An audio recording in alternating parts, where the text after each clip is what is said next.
ذکر کا موضوع چل رہا ہے۔ سیدنا ابو ہریرہ رضی اللہ تعالی عنہ سے روایت ہے کہ اللہ کے نبی صلی اللہ علیہ وسلم نے فرمایا، جو لوگ کسی ایسی مجلس سے اٹھے جس میں انہوں نے اللہ کا ذکر نہ کیا ہو تو گویا وہ گدھے کی لاش سے اٹھے ہیں، یہ مجلس ان کے لیے حسرت کا باعث ہوگی۔ یہ روایت سنن ابو داؤد، مسند احمد، مستدرک حاکم اور سلسلہ صحیحہ کے اندر موجود ہے، حسن درجے کی روایت ہے۔ اللہ کے نبی صلی اللہ علیہ وسلم فرماتے ہیں، جو شخص ایسی مجلس سے اٹھا کہ جس کے اندر اللہ کا ذکر ہی نہیں ہوا۔ آج ہماری مجلسیں، ہماری بیٹھ کے ہماری گفتگو جو ہوتی ہے، میٹنگ جو ہوتی ہے، اس کا ہمیں خیال رکھنا چاہیے کہ ہم اس کے اندر اللہ کا ذکر لازمی کریں۔ سبحان اللہ، الحمدللہ، یہ خطبہ ہی پڑھ لیں، اللہ کی تعریف کر لیں تو ہماری میٹنگیں خالی ہوتی ہیں۔ تو اگر ایسا ہوا تو اللہ کے نبی فرماتے ہیں ان کی اس مجلس سے ایسے ہی ہوگا جیسے وہ گدھا مرا پڑا ہے اور گدھے کی لاش سے اٹھے ہیں، گدھے کی لاش سے اٹھے ہیں، اور وہ مجلس میٹنگ جو ہے ان کے لیے حسرت کا باعث ہوگی کہ بھئی یہ ہم نے مجلس کے اندر کیا کیا ہے، ہم نے تو اس سے فائدہ ہی نہیں اٹھایا۔ جس مجلس کے اندر بھی بیٹھنا ہے، جہاں بھی بیٹھنا ہے، جہاں گفتگو کرنی ہے، جہاں کھڑے ہونا ہے، جہاں میٹنگ کرنی ہے، جہاں آپ نے ایک دوسرے کی دعوت کرنی ہے، چند بندے اکٹھے ہوئے ہیں، دوست اکٹھے ہوئے ہیں، اس کے اندر اللہ کا ذکر لازمی کریں، ورنہ ایسے ہی ہوگا جیسے آپ گدھے کی لاش سے اٹھے ہیں، اور وہ مجلس میٹنگ دعوت جو ہے قیامت کے دن آپ کے لیے حسرت کا باعث ہوگی۔ یہ حدیث کا سبق ہے، صحیح مسلم کی یہ روایت ہے۔ سیدنا انس بن مالک رضی اللہ تعالیٰ عنہ بیان کرتے ہیں، اللہ کے نبی صلی اللہ علیہ وسلم نے فرمایا ہے،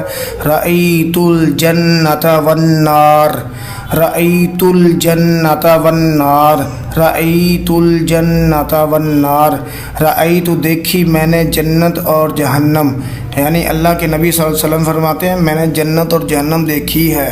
کچھ لوگ جنت کا بھی انکار کرتے ہیں کہ جنت نہیں ہے، ایسے ہی باتیں چل رہی ہیں، اور کچھ لوگ جنت جہنم کا انکار کر دیتے ہیں۔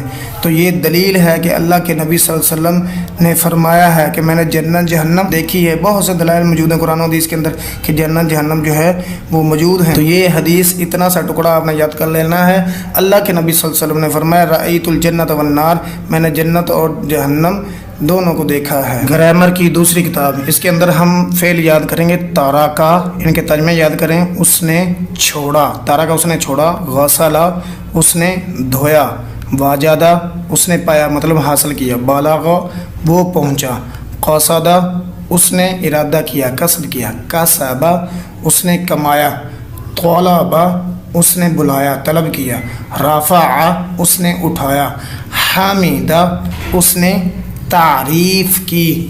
تو یہ ہم نے یاد کرنا ہے، آگے جا کے ان کی گردانیں بنیں گی، یہ ہم اپنی عربی بول چال کے اندر استعمال کریں گے۔ جس طرح ہم نے یہ یاد کیے ہیں، جاء، ذهب، خرج، دخل، شرب، اکل، کتب، سمع، نصر، قرأ، فتح، ان کے ترجمے بھی ذہن کے اندر رکھنے ہیں، یاد رکھیں، اور ان کے بھی ترجمے ذہن کے اندر رکھیں ہیں، زبانی یاد نہ بھی ہوں عربی، جب آپ عربی دیکھیں طرح کا اپنے آپ کو ترجمہ آ جانا چاہیے۔ اس نے چھوڑا، غسلا اس نے دھویا، واجد اس نے پایا، حاصل کیا۔ آپ ان کو دیکھ لیں اچھی طرح، جب یہ نظر آئیں آپ کو ترجمہ آنا چاہیے۔ گرامر کی دوسری کتاب کے اندر ہم پڑھیں گے مضاف۔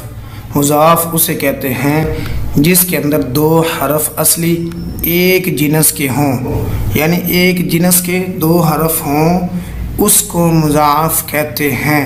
اور مضاف کی دو قسمیں ہیں، ثلاثی، رباعی، آپ نے ساتھ میں مضاف لگا دینا، مضاف ثلاثی، مضاف رباعی۔ یہ آپ نے شعر یاد رکھنا ہے، صحیح است و مثال است و مضاف، جس کے اندر ہم نے صحیح بھی پڑھ لیا ہے اور محموز بھی پڑھ لیا ہے۔ اب ہمارا سبق چل رہا ہے مضاعف، ہم نے 7 پورے کرنے ہیں اس کتاب کے اندر انشاءاللہ۔ تو یہ ساری کتاب 7 ہی ہیں، یہ 7 بیان ہوں گے انشاءاللہ، آگے جا کے مضبوط ہو جائیں گے۔